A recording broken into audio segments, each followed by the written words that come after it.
these words have stuck with me forever, and it has become my mantra. And to your point, I'm now passing that on to these young men because that's what we're doing. Yeah. Mm-hmm. You know, football aside, it's great. Love the sport. Think it's the greatest sport out there. I think it's one of the few sports that forces that toughness and that grit out of somebody, regardless of, you know, who they are. It forces that. But we're trying to raise men, especially in a time where we need high character men to lead and to be examples in the community. And one of the things that McCune told me in that conversation was, you know, is it that you can't or you won't? I was like, well, I don't think I can. And he goes, no. You don't want to because it's going to be hard. And man, here I am. I lost my grandparents. Mm-hmm. I'm depressed.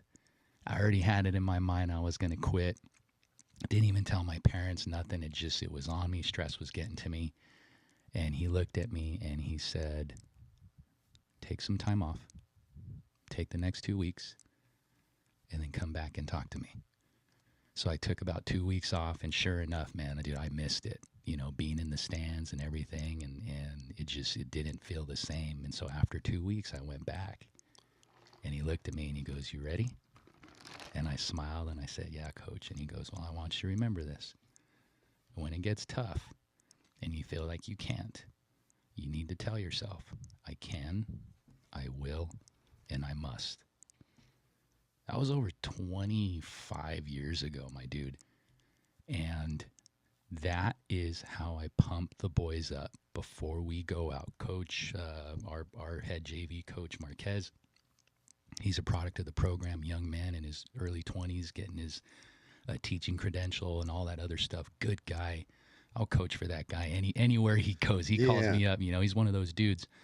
But he has leaned into me because now I'm the one with the gray whiskers. You know, I'm the triple OG of the bunch. And so he allows me the opportunity to pump these boys up. And, dude, we scream that, you know, and we get louder and louder and louder until we end on Cougar Pride. And we just go out there, and these boys are on fire. Yeah. And just to have that in the back of your mind when things start going tough, you know, life slaps you in the face. You know, you lose a job, you lose the loved one, you know, you get divorced, you know, whatever it is, I can, I will, and I must. And 9 times out of 10, if you just focus on that, it ain't going to be easy. It's not like a magic wand.